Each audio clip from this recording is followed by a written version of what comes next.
Qué gusto saludarle en esta segunda emisión, segundo programa, episodio 2 de Latitud Qatar. Ya vio en el primero el recorrido que iremos haciendo, el recorrido que juntos vamos haciendo por esta latitud, por sus letras, por su cine, por su música, por su gastronomía, por su historia, por todo de cara a la Copa del Mundo 2022, aquí a través de Fox Sports. Y abrimos, como siempre, con nuestro proverbio, el proverbio árabe de este día para comenzar. Y el proverbio es muy cierto: cuídate de tu enemigo una sola vez y de tu amigo miles de veces. Uno nunca sabe de dónde viene el peligro. O en árabe, Akhdar Eduk Maratan Wasadikak Alfmara. De esta manera, los árabes y sus proverbios y su sabiduría. Arrancamos. El sportwashing es un término que ha causado mucha controversia en el mundo deportivo. Te diremos por qué. Education City es un lugar que alberga la biblioteca más moderna del mundo. Te daremos un recorrido por ella. Viajaremos en el tiempo por la Italia mundialista del dictador Benito Mussolini. No te muevas, porque arrancamos con todo lo que rodea a la sede futbolística de Medio Oriente. Esto es Latitud Qatar. Ya verán más adelante en esta edición de Latitud Qatar el reportaje, la historia que hemos realizado aquí en tierras mundialistas. También ya iremos a la historia de las Copas del Mundo, a Italia 34, a las figuras del ayer, a las figuras de hoy de cara a este mundial. Y ante este espectacular sitio que es el Museo Nacional de Qatar, arquitectura que retoma una rosa del desierto. Al fondo aparece el estadio 974, donde el tricolor va a enfrentar a Polonia, aquí en Doha, un estadio compuesto por contenedores. Y este museo que está integrado a lo que fuera el Palacio del Emir. Ya más adelante en el programa irán viendo la entrada al palacio, entraremos al mismo y ustedes podrán conocerlo de maravilla. Pero es relevante, siendo esta la primera Copa del Mundo en un país musulmán, en una nación árabe, quitar estigmas, quitar prejuicios, entender mejor el Islam.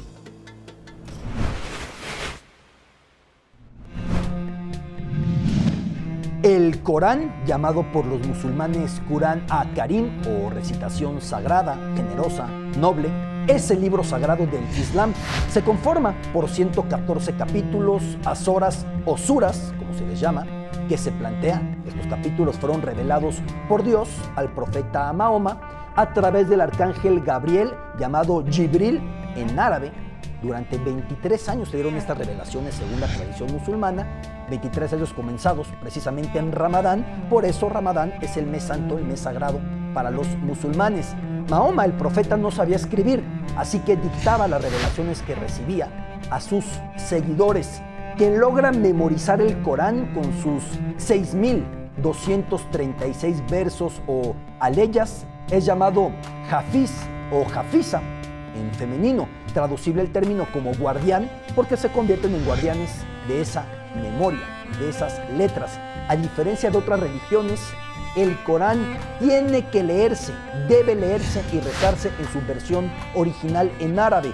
Así que no pocos turcos o iraníes, que evidentemente en estos países no se habla árabe, se enfrentan a problemas para comprender lo que están rezando, pero con el Corán tiene que ser en su versión original en árabe el rezo.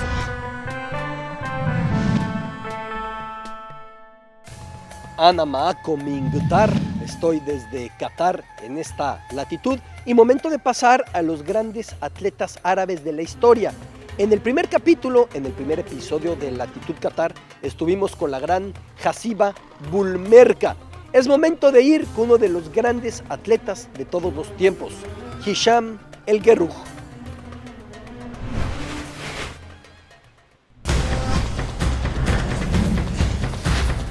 Poseedor desde hace 26 años del récord mundial en los 1500 metros varoniles, el marroquí Hisham El Guerrouj es visto como uno de los mejores atletas de la historia y acaso el mejor mediofondista que haya existido. Hicham El Guerrouj vivió su pináculo en los Olímpicos de Atenas 2004 al conquistar la medalla de oro tanto en los 1500 metros como en los 5000, a la par de 4 mundiales de atletismo consecutivos con oro en sus 1500 metros. Además tuvo el triunfo en más de 20 carreras consecutivas. Así de hegemónico El Guerrouj. Se le apodaba el rey de la milla o su majestad Hicham I, aunque hay que decir una cosa. Su primera pasión era el fútbol como portero.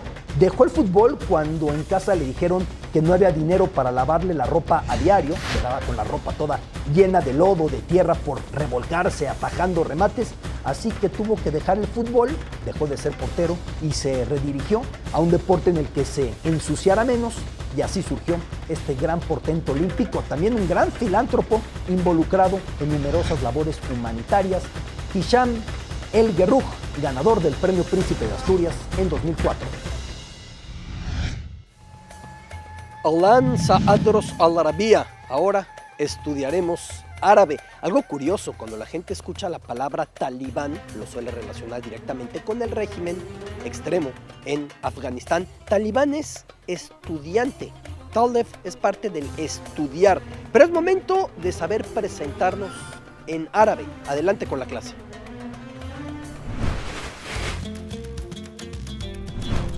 ¿Cómo presentarse en tierras mundialistas? ¿Cómo decir tu nombre, mi nombre, nuestro nombre? Ismi Alberto, digo yo por aquí en Qatar, me llamo Alberto, así de fácil. Ismi y digan su nombre. O también funciona Ana Alberto, que es de alguna manera tipo Tarzán, yo Alberto, pero así se dice, Ana Alberto, sin necesidad de colocar verbos a la mitad. Ismi Alberto, me llamo Alberto, Ana Alberto, o el nombre que usted tenga. Para preguntar al interlocutor por su nombre, se utiliza Ma Asmuk, ¿cómo te llamas? Y ya como complemento en cortesía, se puede decir, para tener decencia, Ta Sharaf Billy Kayik, es decir, mucho gusto. Hacemos una pausa, sirve que nos protegemos un poquito del sol que cae con todo aquí en la península catarí en el Golfo. Ya volvemos a esta latitud en Fox Sports.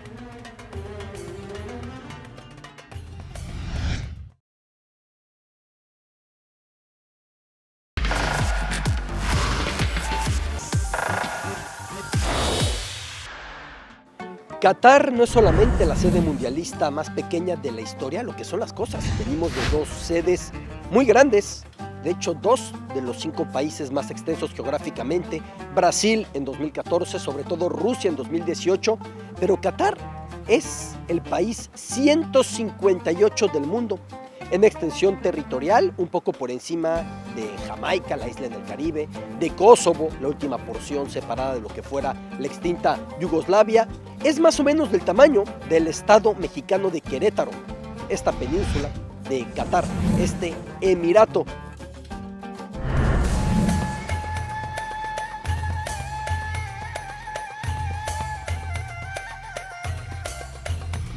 Y continuamos con esta maravillosa ubicación, con este diseño espectacular del Museo Nacional de Qatar para presentar lo siguiente.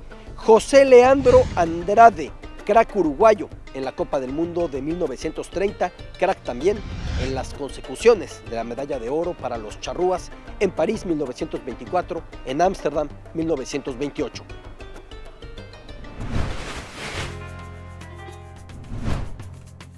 Si el pequeño Uruguay fue el amortiguador perfecto entre sus 2 inmensos vecinos, Brasil y Argentina, José Leandro Andrade brotó como síntesis perfecta, inmejorable, de esas 2 tierras que aprietan a Uruguay, porque su padre era afro-brasileño, porque su madre era argentina.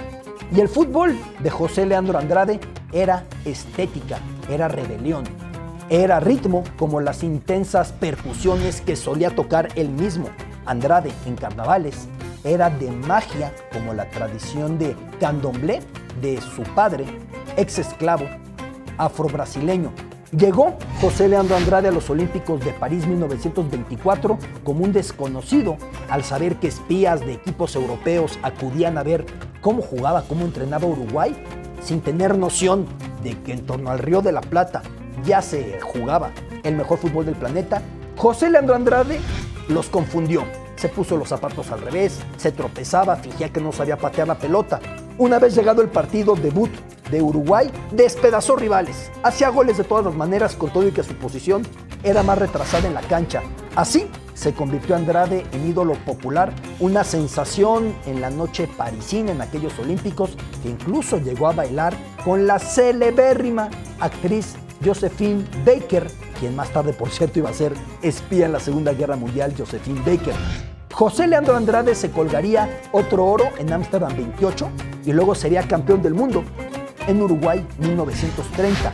La Maravilla Negra le apodaban, contraposición perfecta a como se denominaba a Josephine Baker, la Venus Negra. José Leandro, el transgresor, el bohemio, el músico, el driblador, el incontenible, el hijo de esos dos vecinos a los que luego vencería en la cancha con la casaca de esa especie de amortiguador entre Brasil y Argentina, el pequeño Uruguay.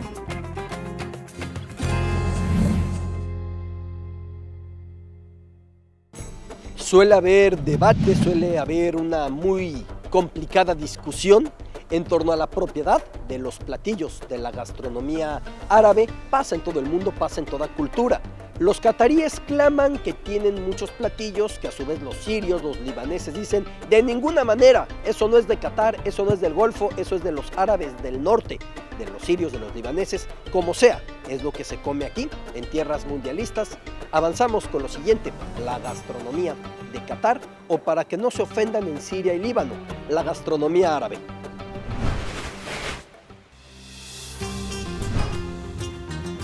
De los postres que no se puede perder usted en tierras mundialistas, o viajando por el Golfo, o viajando por varios puntos del mundo árabe, irá usted que en términos de repostería hay muchísimo de dónde elegir.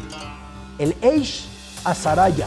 Se toman pedazos de pan, se le endulza con miel, se sumen completamente en crema sobre la que se va esparciendo pistache molido y almendra. Queda haciendo un vasito o en un postre para que se vayan tomando rebanadas, y ahí ya tenemos el Eish Azaraya, esa delicia, Eish Azaraya que puede traducirse al español como pan de palacio o pan de la vida. Cuando usted lo pruebe va a dar la razón. Todo lo que se mueve de cara a la Copa del Mundo Qatar 2022, la actualidad del Mundial, con este escenario espectacular, el Museo Nacional de Qatar en la capital Doha. La información a continuación con mi querido compañero Andrés Islas.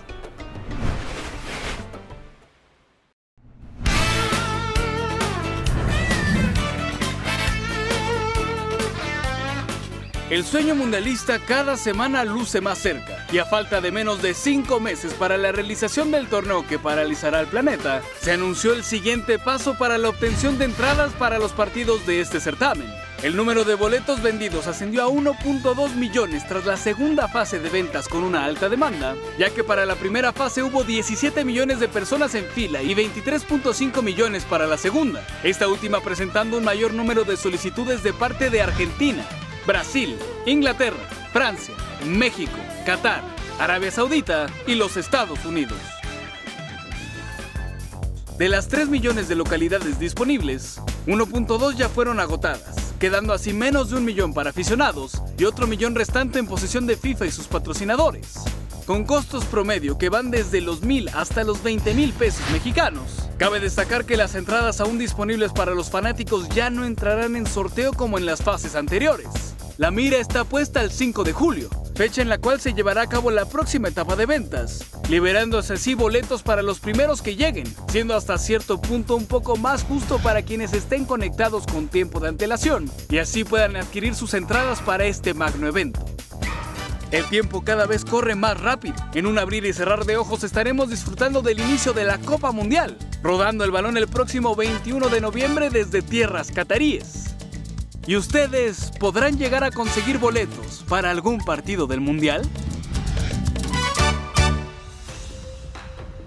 Hacia las 4:30 de la mañana, cada día, cada amanecer, aquí en tierras mundialistas, escuchamos al almuédano llamando a la primera de las oraciones del día para los musulmanes sunitas. Son 5 oraciones en total. música permanentemente, música de carácter religioso desde el Almuédano, esos minaretes, esas torres junto a las mezquitas. Pero a propósito de música, la música árabe, y uno de los más populares, uno de los más queridos aquí en tierras mundialistas, aquí en Qatar, Abdul Majid Abdullah.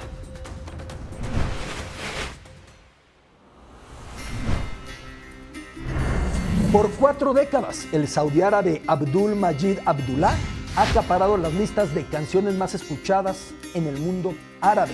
Desde muy pequeño se detectó su talento y se le invitó un programa de radio. Ahí comenzó una exitosa carrera que tomaría otra dimensión al ser ya también aclamado en Egipto y en cada punto, en cada confín del universo árabe. Abdul Majid Abdullah, por más de 40 años, figura de la música árabe, lo escuchamos.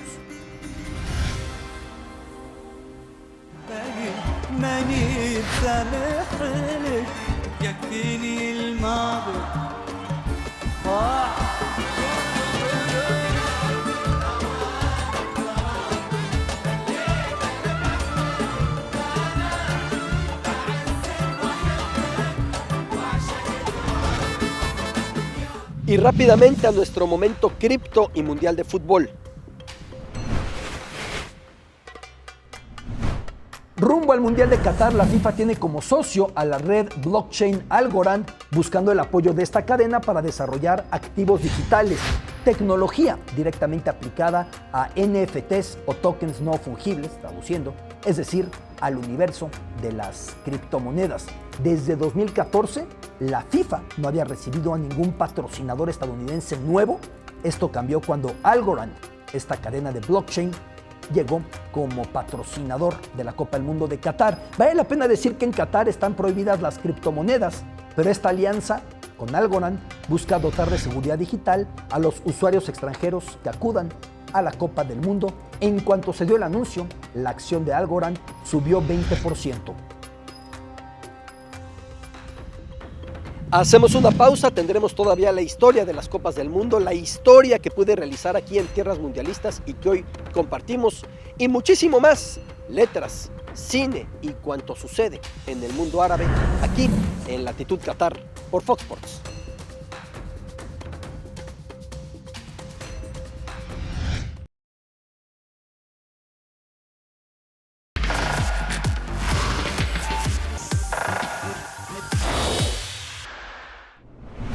El compartimento familiar del metro de Doha, solamente pueden ir mujeres y hombres acompañados por niños, y el compartimento Gold, pagando una cuota adicional, la gente puede subirse a este vagón modernísimo que a los acabados.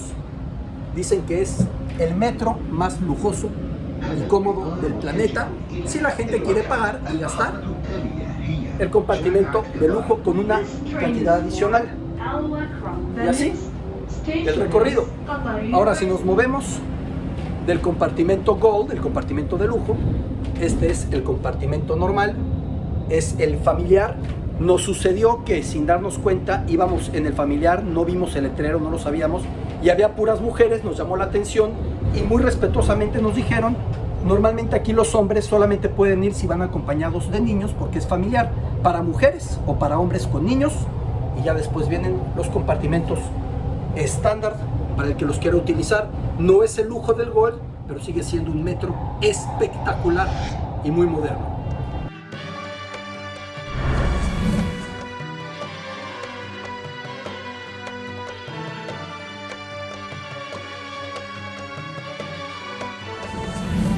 En otro tiempo hubiera sido impensable que la casa del emir, que el palacio del emir abriera sus puertas al público, algo tabú, algo impensable. Sin embargo, en Qatar se ha posibilitado esto, que el viejo palacio del emir, integrado al Museo Nacional de Qatar, tenga este espacio abierto y podamos caminar y conocerlo y explorarlo, contrapuesto a la familia real saudita, los bin Saud, muy herméticos, muy alejados de la gente, contrapuesto también a su otro vecino en los Emiratos Árabes Unidos, Abu Dhabi, y su familia real, muy poco vista en público, contrapuesto a lo que sucede con la isla de Bahrein, con la que, por cierto, Qatar ha tenido constantes litigios y disputas por el límite marítimo entre la isla de Bahrein en el Golfo y esta península de Qatar. Muy distinto, el emir de Qatar, la familia real Al Thani, pretende mostrarse más cercana y suelen aparecer en el Shuk Waqif, en el mercado, aparecer en público, aparecer en eventos con otro tipo de cercanía en relación con su gente, y esta apertura del palacio es parte de esa voluntad y del proyectar esa voluntad de apertura. Continuamos en esta latitud, es momento de ver de otra manera la historia de la selección española de fútbol.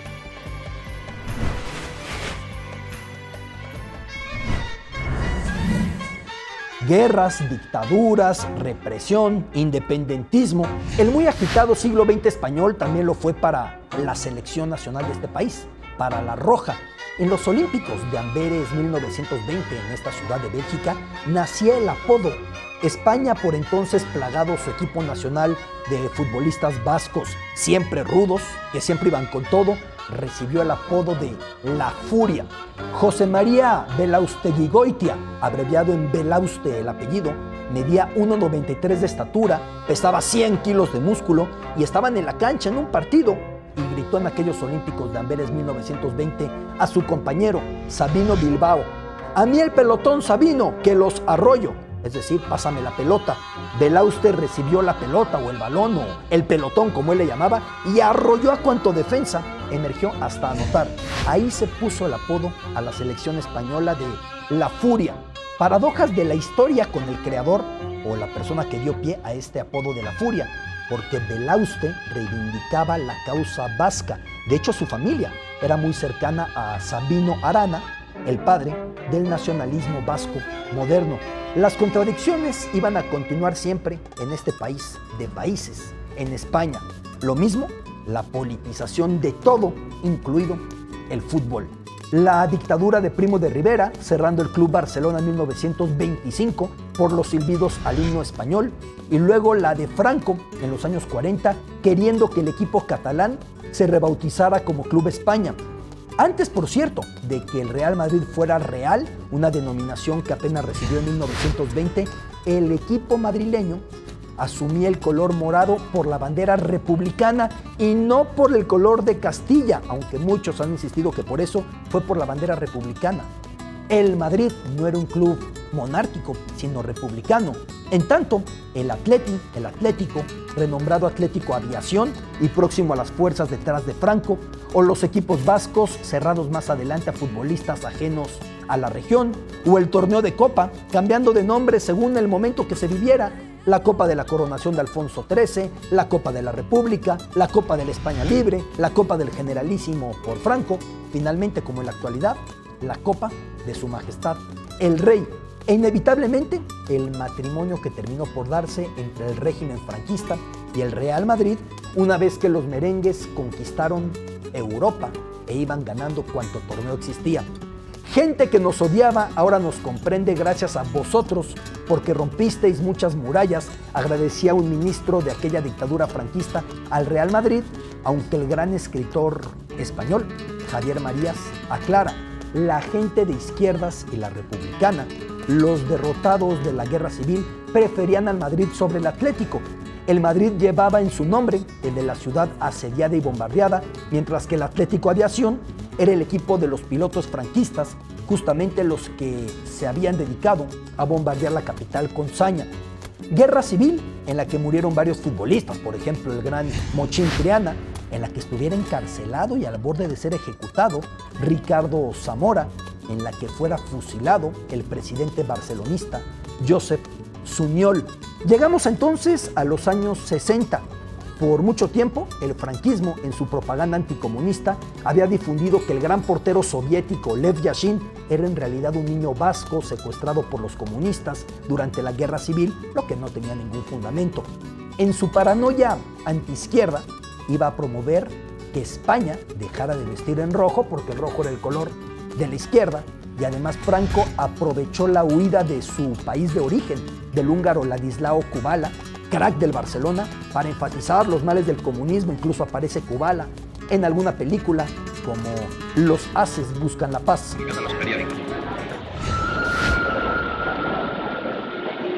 ¡Laszlo, aquí! Estamos orgullosas de ti. Todo el mundo nos felicita. Qué contento estaría ahora tu padre. Tuve una buena tarde y suerte. Una tarde definitiva, digna de tu despedida como internacional. ¿Qué quieres decir? En la Eurocopa del 60, España se negó a viajar para enfrentarse a la Unión Soviética en Moscú y perdió por default. 4 años después, la final del torneo era en Madrid y ley de Murphy tenía que ser. Llegaban España y la Unión Soviética. España, por supuesto, no jugó con casaca roja, sino casaca azul, y tras muchas dudas por el riesgo que implicaba, la amenaza que implicaba perder ante los enemigos ideológicos, Franco sí fue al Estadio Bernabéu para el partido. Una clamorosa ovación de 120.000 personas acoge la presencia del generalísimo y su esposa en el palco de honor. Suárez avanza por el lado derecho, centra, falla el corte, el defensa Sostikov, entra Pereda y fulmina el tanto. ¡Gol! Júbilo en el público, mientras Yassin abrumado sigue en el suelo dentro de su propia meta. Entusiasmo y alegría de todos. España tiene ya en sus manos el campeonato de Europa. Es el espaldarazo que reconoce nuestros valores deportivos ante 100 millones de europeos que han contemplado el encuentro en televisión. Una década después, cayó el franquismo. Se acabó. Y el primer sitio donde ondearon banderas catalanas fue el Camp Nou barcelonista, donde el idioma catalán, de hecho, se había seguido hablando, pese a la prohibición durante el franquismo. España consolidó su democracia y diversidad con la preparación de los Olímpicos de Barcelona 92, realizados justo en Montjuïc, donde en 1936 se iban a organizar los Juegos Populares Antifascistas, contrapuestos a los que iba a ser e hizo la Alemania nazi en ese mismo 1936 en Berlín, un evento cancelado, aquellos Juegos en Montjuïc, por el estallido de la Guerra Civil. Lo siguiente no ha sido fácil, pero desde la Eurocopa 2008 sí sumamente exitoso. ¿Es posible jugar para la selección de un país al que no siempre se desea pertenecer? Debate complicado, aunque zanjado con títulos y un fútbol hermoso desde entonces.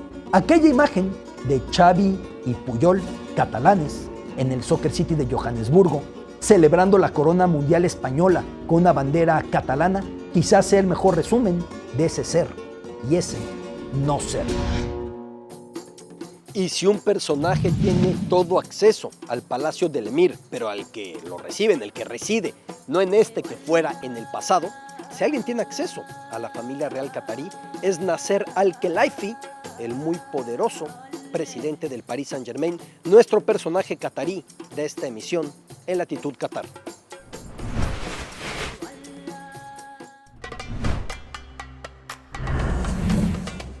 Para muchos, el dirigente futbolístico más poderoso del planeta. Me refiero al personaje catarí de esta edición de Latitud Qatar, Nasser Al-Khelaifi, abreviado como NAK, quien empezara su camino desde abajo, hijo de un pescador de los que buscaba perlas en el Golfo. Hoy Al-Khelaifi controla algunas de las mayores perlas del fútbol, como Messi, Mbappé, Neymar, y para ello dispone de recursos ilimitados. Fue tenista profesional, actividad en la que sin tener victorias relevantes, trabó amistad con quien tiempo después iba a heredar el cargo como emir de Qatar, Tamim bin Hamad Al Thani. Desde entonces ha desempeñado Al-Khelaifi numerosas funciones, incluido, por cierto, desde 2013, el cargo de ministro sin cartera, es decir, un ministro sin función específica en Qatar, pero que es consejero directo del emir. Encabeza la Federación Qatarí de Tenis, ha sido alto ejecutivo de Bein Sports, que es el brazo deportivo de la televisora Al Jazeera, y es el presidente del Paris Saint-Germain desde que fuera adquirido por Capital Qatarí, lo mismo que de SA o ECA, la Asociación de Clubes Europeos de Fútbol. Se conoce muy poco de su vida privada, pero la fortuna personal de Nasser Al-Khelaifi se estima en más de $6,000 millones. Ha enfrentado acusaciones por cargos de corrupción y también por meterse con violencia, amedrentar árbitros. La voz de Nasser Al-Khelaifi posee especial importancia en el comité organizador de Qatar 2022. Afortunado el que dispone de una cámara, de un micrófono, del tiempo, de la vocación, del interés para recorrer sitios como este y contar historias con humildad, pero sobre todo con pasión. Compartimos lo que nos vamos encontrando por Qatar con estos reportajes.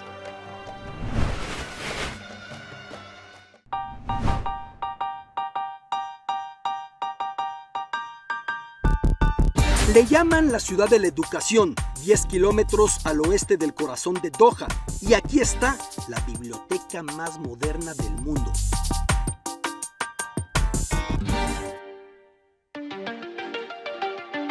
Diseño imponente, inspirado en una hoja doblada, como puede verse desde las alturas y desde el exterior. Futurista hoja doblada bajo la que se resguarda una colección de 1 millón de libros impresos y casi 2 millones en digital, con la alianza efectuada por la Biblioteca Nacional de Qatar con la Biblioteca Británica. Por supuesto, encontramos grandes clásicos latinoamericanos, pero en su versión árabe. Acudimos a la sección de libros deportivos y en especial de fútbol. Nos topamos en esos hermosos laberintos con un hermoso ejemplar sobre la conmemoración mexicana del Día de Muertos. Nos perdemos en sus enésimos pasillos, en perfecta consonancia con la luz que ingresa por los enormes ventanales. Descubrimos zonas de videojuegos, lo mismo que secciones para niños, y bajamos las escaleras al búnker de la Biblioteca Nacional. Aquí, en este sótano, están resguardadas algunas de las mayores joyas editoriales del hemisferio árabe, empezando por el primer mapa que alude a esta península con el nombre Katara, obra de Ptolomeo, año 150 después de Cristo, o este diccionario árabe-latín-hebreo de los años 1600, o rarezas editoriales como esta botella con un texto en su interior y reliquias para ejecutar la más fina caligrafía. Así avanzamos hasta que nos sorprende el almuédano o almuecín llamando a la cuarta oración del día árabe, día cuyo comienzo, recordemos, es al anochecer anterior. Este llamado es para la Salat Zur u oración Dur, que suele ser hacia el mediodía.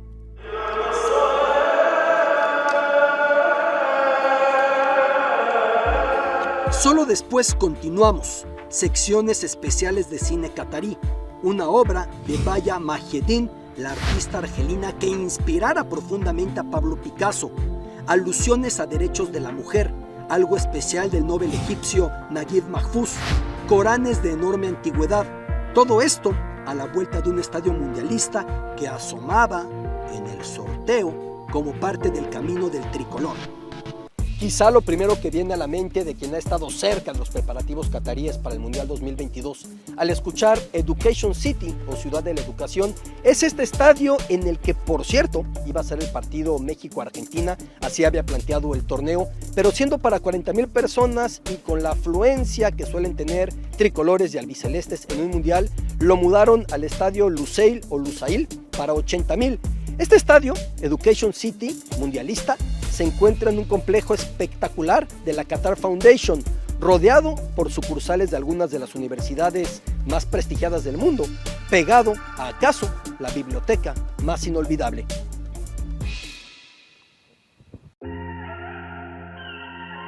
Sucursales de instituciones como Texas A&M, Georgetown, Carnegie, Northwestern, University College London o la EC parisina, Escuela de Estudios Superiores de Comercio, todas ellas coronadas en esta ciudad de la educación catarí por esta biblioteca gratuita para todos los residentes de Qatar.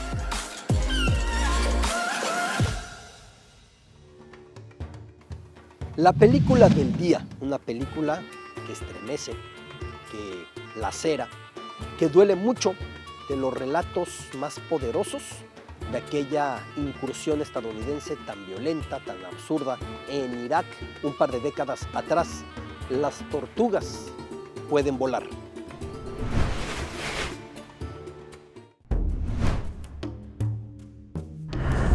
En medio de un Irak que se desangraba tras la intervención estadounidense y el consecuente caos en los pleitos intestinos entre diversos grupos, sunitas, chiitas, kurdos, en 2004 se publicó la película Las tortugas pueden volar o Las tortugas también vuelan según la traducción.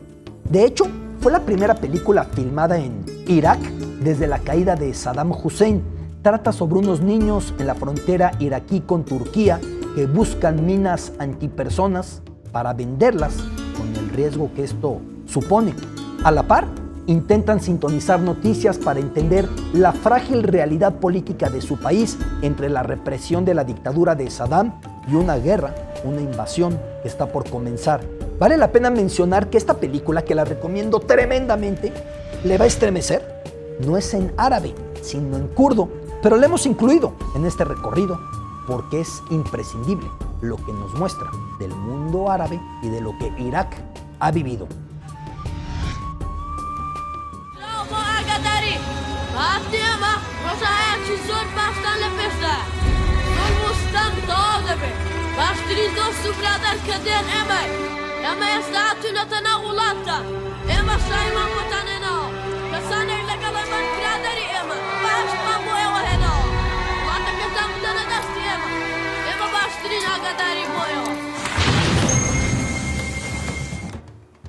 Vamos a una pausa, ya volvemos a Qatar con esta latitud.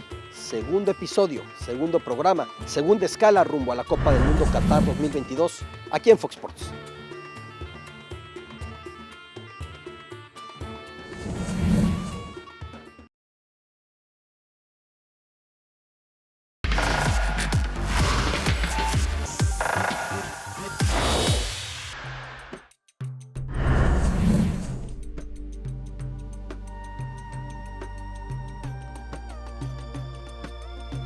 Continuamos en Latitud Qatar ahora con esta imagen en el exterior del Museo Nacional de Qatar, pegado a lo que fuera el Palacio del Emir aquí en Doha. Continuamos y es momento de seguir en el túnel del tiempo por la historia geopolítica de los mundiales. Italia, 1934, segundo campeonato de la FIFA.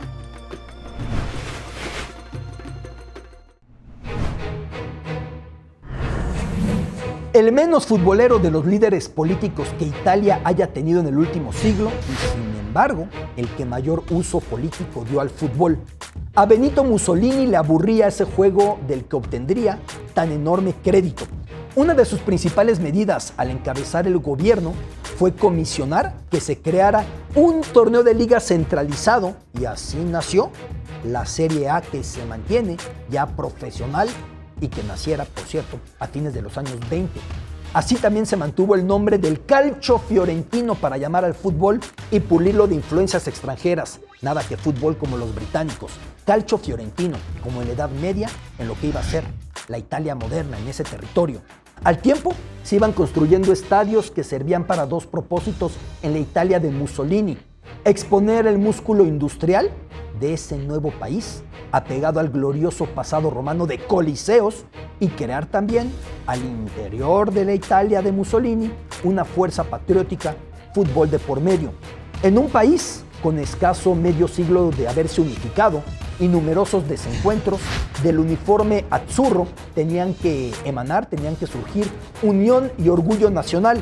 Como dijera el artista del siglo XIX, Massimo d'Azeglio: hemos creado Italia, ahora necesitamos crear a los italianos.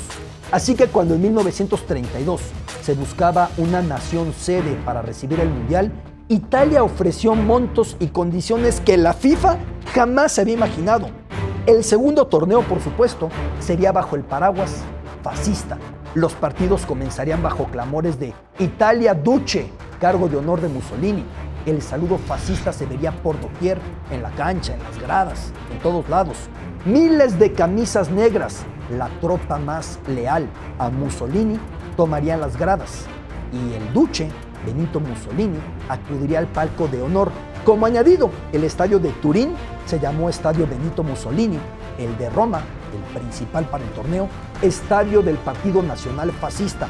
El seleccionador italiano Vittorio Pozzo se sumó a la tendencia y comenzó a referirse a sus jugadores como soldados, a los partidos de fútbol como batallas, al torneo como la guerra, cuando convocó a los oriundi, cracks sudamericanos, sobre todo argentinos, de ascendencia italiana, los oriundi, recurrió a otra analogía militar. Si pueden morir por Italia, pueden jugar para Italia. La Azzurra se iba a imponer en ese mundial frente a rivales que eran muy superiores, como España, como Austria, aprovechando arbitrajes más que benévolos. Desde entonces, mucho se ha repetido el rol de Mussolini para amedrentar árbitros.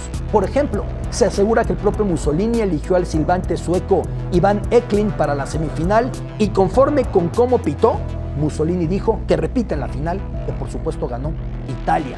Lo que nadie duda es que impulsado por el éxito en esa Copa del Mundo que recibió y borracho de legitimidad y de cohesión nacional y de aclamaciones, entonces Mussolini, con el gran culto a su persona reforzado en el Mundial, se lanzó con la política expansionista, invasión de Abisinia, lo que entonces era la actual Etiopía, intervención en la Guerra Civil Española, intrusión en los asuntos balcánicos.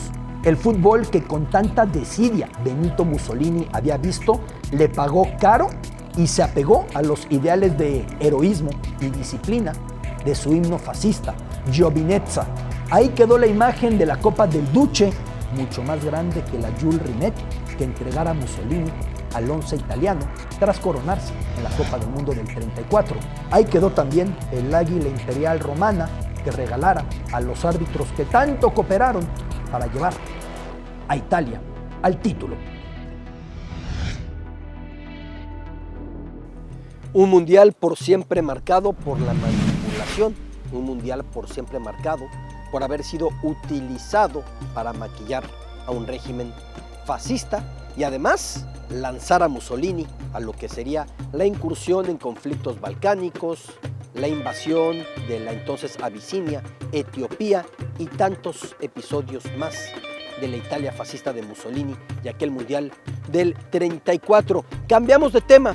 En el primer capítulo de Latitud Qatar conocimos a un escritor ganador del Nobel de Literatura, Naguib Mahfouz. Ahora vamos con un eterno candidato a ganarlo, Adonis, el poeta.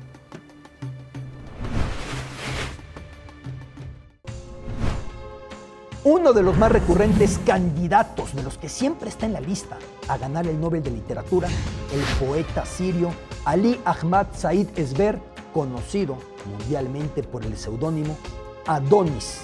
Proveniente de una familia muy humilde, aprendió a leer a través del Corán.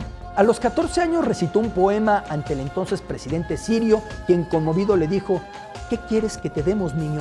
Y Adonis respondió: yo quiero estudiar.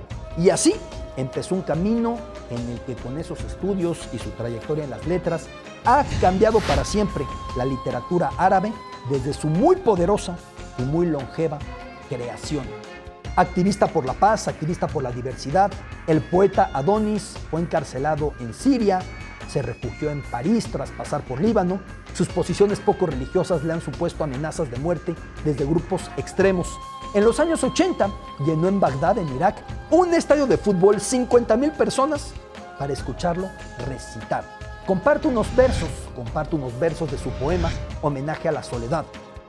Escucho en las palabras campanadas que anuncian mi tercer nacimiento. Todo lo que no he escrito lo he olvidado y ahora es lo que me escribe. Escribe. Esa es la vía suprema para leerte a ti mismo y escuchar al mundo.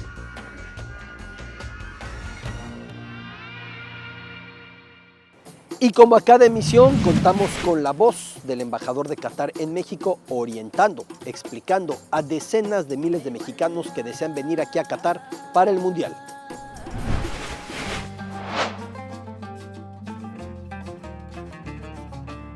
El país o los musulmanes casi no toman alcohol. Es una cultura nueva para nosotros. Pero hay mucha gente, no son musulmanes, viven en Qatar. Entonces, tiene derecho de tomar alcohol. Hay alcohol casi en todos los lados. En los hoteles, en los restaurantes, en los bares, en las discotecas, en las fiestas de la playa.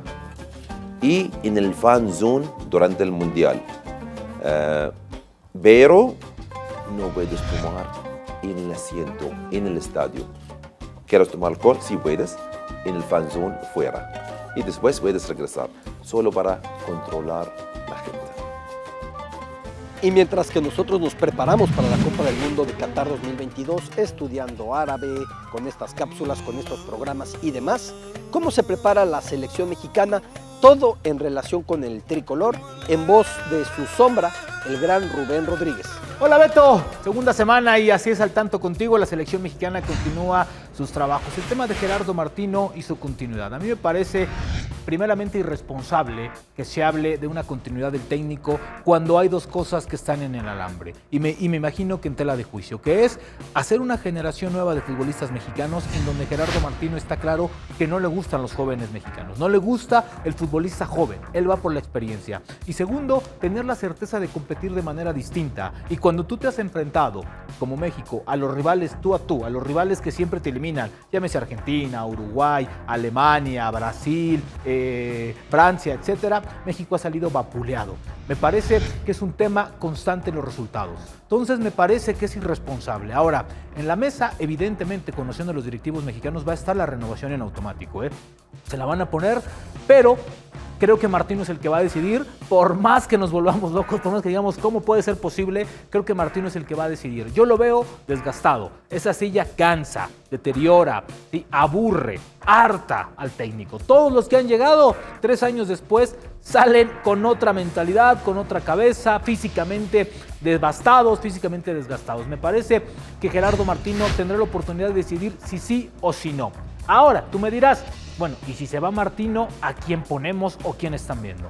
Me parece que el tema de siempre va a ser Miguel Herrera, pero creo que hoy a Miguel Herrera hay un hombre que les llama más la atención por cómo ha trabajado con jóvenes y los resultados que ha dado y sobre todo la dinámica que le ha impuesto a sus jugadores. Es Guillermo Almada. Ojo, no lo estamos candidateando, pero es uno de los entrenadores que mejor gusta y que más llama la atención y además viene con el respaldo de un grupo muy fuerte que lo está apoyando. Así de que no nos descartemos de Almada si es que Martino no decide estar en diciembre con la selección mexicana. Beto, un abrazo, regreso contigo.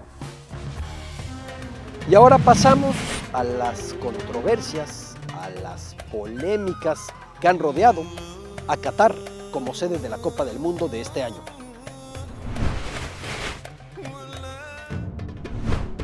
El denominado sports washing, el lavado de imagen de un país o régimen, deporte de por medio, que no empezó en Qatar.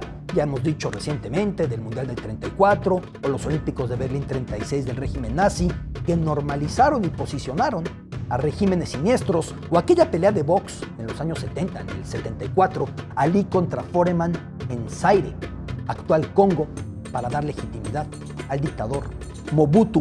Sin embargo, en términos de volumen económico invertido, es difícil encontrar una cifra parecida a la que Qatar ha colocado para el proyecto deportivo de Qatar 2022 del Mundial, convirtiéndolo en una forma de soft power o poder blando. Hacer que se hable de un país por motivos distintos, redirigir el discurso a otro sitio. Es de las críticas a este Mundial, ese sports washing, ese maquillaje al régimen, a la política.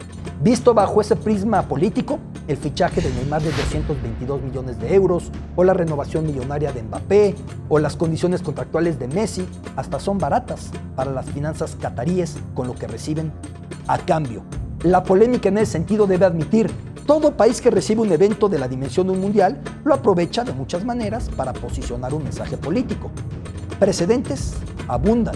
En el caso catarí, la protesta crece por ser un estado autocrático, con temas de derechos laborales y femeninos que ya abordaremos, con represión a la comunidad LGBT que ya mencionamos en el programa anterior de Latitud Qatar, y todo esto siendo reemplazado en el discurso con ese acto de sports washing por este mundial. El Emirato del Qatar, como buena parte del mundo, tuvo una gran presencia británica. De hecho, fue protectorado británico. De alguna manera, los cataríes no deseaban que los británicos se fueran porque pensaban que de esa manera estaban seguros de alguna agresión desde el otro lado del Golfo, desde Irán, pero sobre todo desde el sur, desde Arabia Saudita. Con los británicos presentes se sentían más respaldados, se sentían con mayores garantías. Los británicos que vienen a la Copa del Mundo y su selección inglesa, encabezada por un maravilloso delantero llamado Harry Kane. Harry Kane, figura del Tottenham y de la selección inglesa que estuvo a punto de no dedicarse al fútbol. Cuando era un niño, tanto Arsenal como Watford lo rechazaron de sus academias porque creían que era muy pesado. Sin embargo, el Tottenham lo reclutó cuando tenía 11 años y desde entonces es referente de los Spurs y los Three Lions. Incluso en un mundo paralelo, Kane pudo representar a la República de Irlanda, gracias a que su padre nació en Galway, pero en 2014 desestimó esa opción para convertirse en el goleador de Inglaterra. Su compromiso con la pelota lo llevó a tener 2 casas, una que comparte con su familia y otra para el trabajo entre semana que está cerca del campo de entrenamiento del Tottenham, donde aprovecha el tiempo para mejorar su técnica. Pero no todo es trabajo duro. El delantero inglés es un asiduo fan de la NFL. Procura siempre asistir cuando la liga visita Londres, sobre todo cuando van los Patriots, que es su equipo predilecto. Vamos, su afición es tal que sus perros se llaman Brady y Wilson, en honor a los quarterbacks Tom Brady y Russell Wilson. Ese es Harry Kane, una de las figuras a seguir en Qatar. Con profunda gratitud por su compañía, con el privilegio de estar en estos parajes cataríes, con una ligera brisa desde el Golfo que cae de maravilla con este calorón, con este sol a plomo, le mando un gran abrazo y le recuerdo, la próxima semana, siguiente cita, rumbo a la Copa del Mundo, rumbo al Mundial de Qatar 2022. Esto ha sido el segundo episodio de Latitud Qatar. Muchas gracias por su compañía en la pantalla de Fox Sports.